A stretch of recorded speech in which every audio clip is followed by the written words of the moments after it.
Tout de suite, dans le grand angle, la puissance chinoise se déploie dans le monde et même si on en parle peu, l'Europe est aussi concernée. Mais le partenariat est inégal, c'est la conviction de l'invité du grand angle, l'historien François Godement.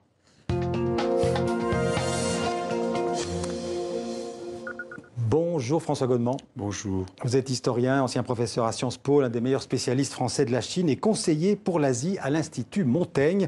Vous venez de publier avec Abigaël Vasselier La Chine à nos portes, une stratégie pour l'Europe. C'est aux éditions Odile Jacob. Alors pour commencer, je voudrais vous demander pourquoi un livre sur la Chine et l'Europe alors qu'à première vue, l'Europe semble relativement marginale pour la Chine. Est-ce que c'est une fausse impression ? C'est certainement pas l'Asie, c'est certainement pas la Chine qui va s'employer à valoriser l'Union européenne. Ouais. Elle a tout intérêt à conserver l'Union européenne comme un grand marché, un interlocuteur dispersé et au fond un interlocuteur plus facile que les États-Unis. Et à 28, c'est pas facile de se mettre d'accord, de se coordonner. C'est plus facile pour la Chine. C'est bien sûr plus facile. Ouais. La Chine est restée un État centralisé, léniniste. Ouais. Si vous voulez. Donc c'est ce qui donne cette impression. Et puis l'Europe n'est pas une grande puissance militaire sur le plan global. Il ne faut jamais oublier que les États-Unis se servent de leur capacité militaire aussi. Il y a beaucoup de choses dans ce livre, mais vous dites notamment que la Chine est entrée dans une nouvelle ère, sur la scène mondiale en tout cas, avec l'arrivée au pouvoir de Xi Jinping en 2012. On peut vraiment dire qu'il y a un avant et un après Xi Jinping ? Oui, il y a un avant et un après, clairement. Parce que sous ses prédécesseurs, on était encore dans l'idée que la Chine avançait prudemment. Pour vivre heureux, vivons cachés. La version chinoise, c'était ne faisons pas trop de bruit. À la rigueur, prenons quelques initiatives. Avec Xi Jinping, c'est la fierté, certes, légitime d'ailleurs, d'une montée en puissance, mais aussi le nationalisme, mais aussi des revendications presque sans fin dans le voisinage, sur l'ordre global, et puis l'économie chinoise qui, cette fois-ci, se déploie à travers le monde. Alors, dans le voisinage, ça, c'est l'Asie du Sud-Est. Il y a les relations évidemment difficiles, on le sait en ce moment, avec les États-Unis, notamment des relations commerciales et stratégiques mondiales, mais avec l'Europe. Quelles sont les ambitions chinoises vis-à-vis de l'Europe ? Je crois que d'abord, il ne faut pas sous-estimer que c'est leur premier marché. Et nous avons un déficit commercial qui vaut largement le déficit commercial américain, que nous avons beaucoup de mal à réduire.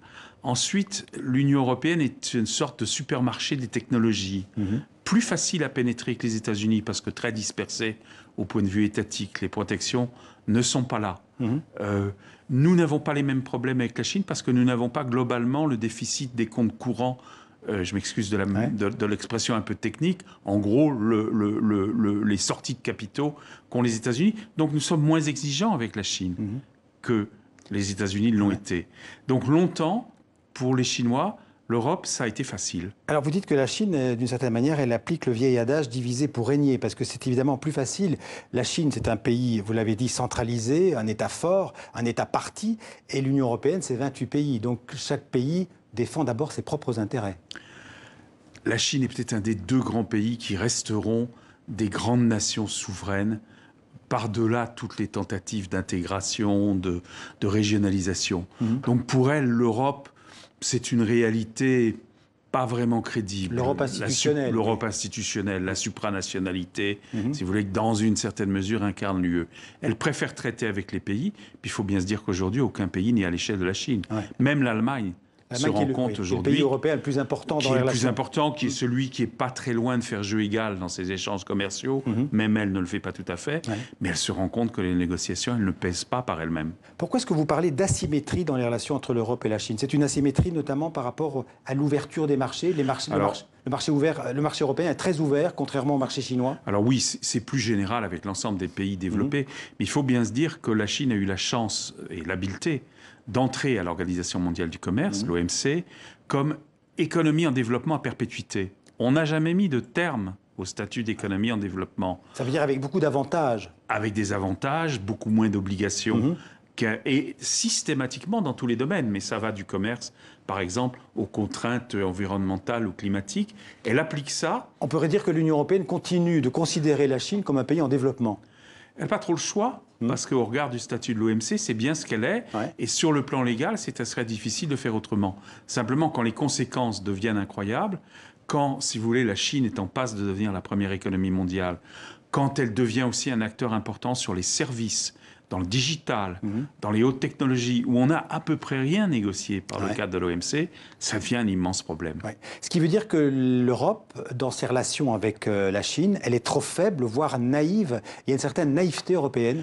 Elle a été très naïve en partie parce que les programmes de l'UE, notamment ceux d'assistance, d'aide, avaient presque un intérêt corporatif, si vous voulez, à aider hypothétiquement la Chine. Aujourd'hui, c'est plus tout à fait le cas. Il y a beaucoup plus de réalisme et depuis 2 ans, on observe à l'échelle de l'UE des programmes défensifs sur le commerce, sur les investissements, prochainement probablement sur les transferts de haute technologie. Donc vous diriez que l'Europe est relativement moins naïve aujourd'hui qu'il y a 10 ans?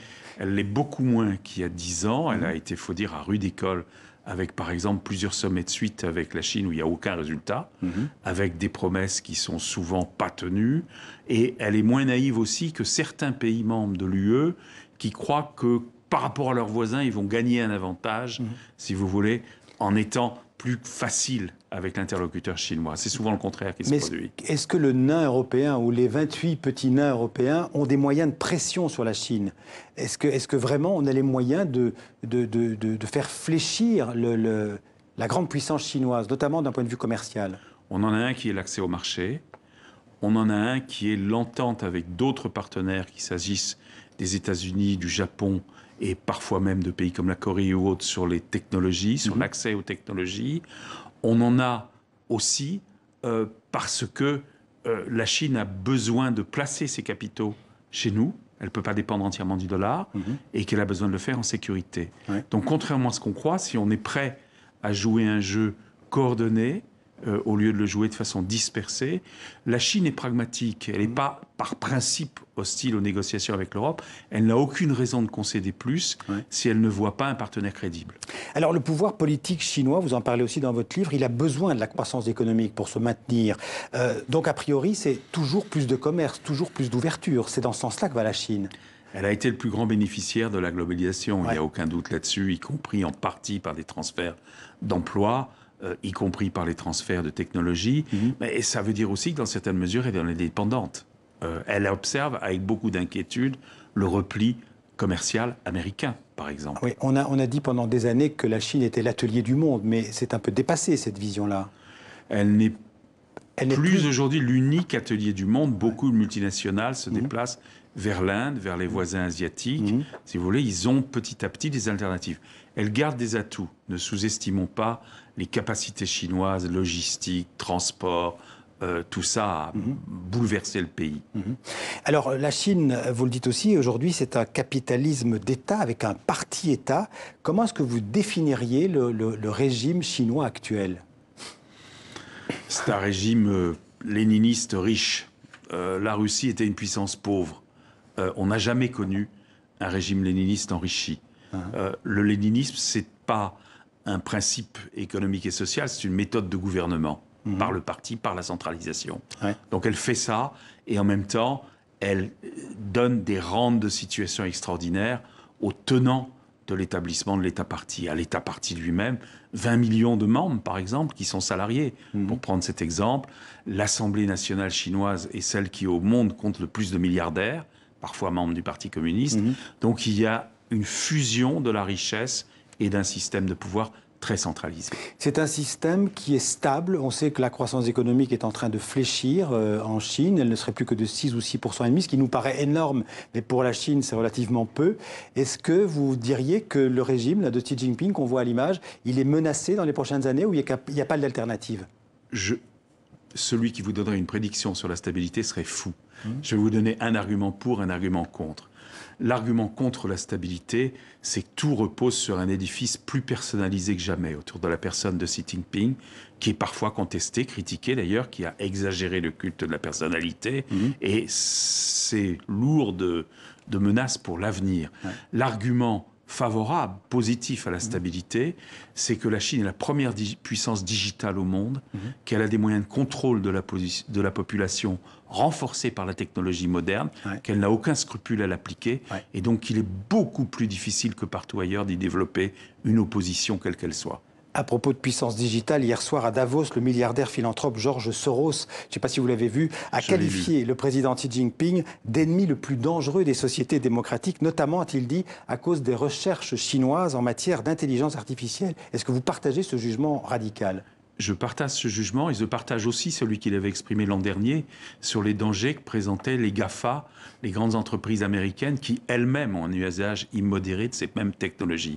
Nous sommes effectivement cernés par deux grands acteurs de la technologie moderne qui ont moins de précautions que nous, mais des deux, celui qui, premièrement, totalise le pouvoir politique et économique, deuxièmement, n'accepte pas la réciprocité, c'est-à-dire qu'on ne peut absolument pas pratiquer chez lui ce qu'il pratique chez nous. Vous ne pouvez plus utiliser de carte de crédit étrangère en Chine, pratiquement. Vous ne pouvez pas accéder au big data chinois, c'est quand même la Chine. Ouais.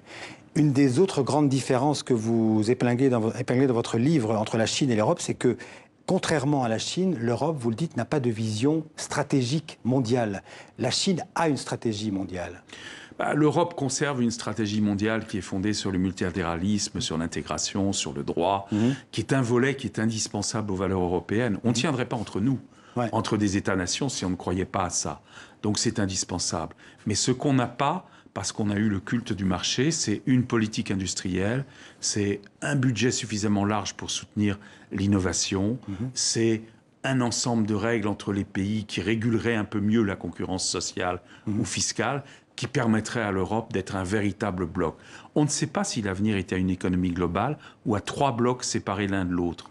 Amérique, Chine, Europe, avec peut-être le Japon en annexe. Si c'est le cas, on aura besoin de développer beaucoup plus d'outils de puissance. Alors c'est un livre passionnant parce que à la fin du livre, le dernier tiers du livre, vous le consacrez en fait aux 28 pays. C'est une sorte d'inventaire des relations économiques, commerciales, diplomatiques de chacun de ces 28 pays de l'Union européenne avec la Chine. Mais ça mesure à quel point la Chine est un pays sérieux, à quel point elle a développé ses relations pays par pays, à quel point ça n'a rien à voir avec ce que c'était il y a 10 ans. Je peux vous dire que tous les diplomates européens, à 10 ou 20 ans, ils discutaient sur ce que la Chine devrait faire chez elle. Aujourd'hui, ils sont amenés à discuter sur ce qu'ils aimeraient bien que la Chine fasse ou ne fasse pas chez nous. D'où le titre « La Chine à nos portes ».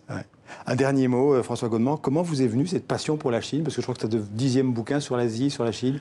Elle est très ancienne. En réalité, je suis un admirateur, bien sûr, de la pensée chinoise. Je lisais, quand j'étais gosse, les romans, l'équivalent des romans de KPTP, si vous voulez, chinois, la philosophie. J'étais attiré par le bouddhisme. La révolution culturelle, tout ça, ça a été fascinant à observer pour un historien. Jamais je n'aurais prédit à ce moment-là que la Chine deviendrait aussi un des pays en pointe de la technologie et de l'économie mondiale. C'était impossible à dire. C'est une chance d'avoir vu la Chine, d'une certaine manière, rejoindre d'autres sujets que la culture. Merci François Godement. Je rappelle le titre de votre livre avec Abigaël Vasselier, « La Chine à nos portes, une stratégie pour l'Europe ». Merci beaucoup. Merci à vous. D'être venu en parler dans le 64.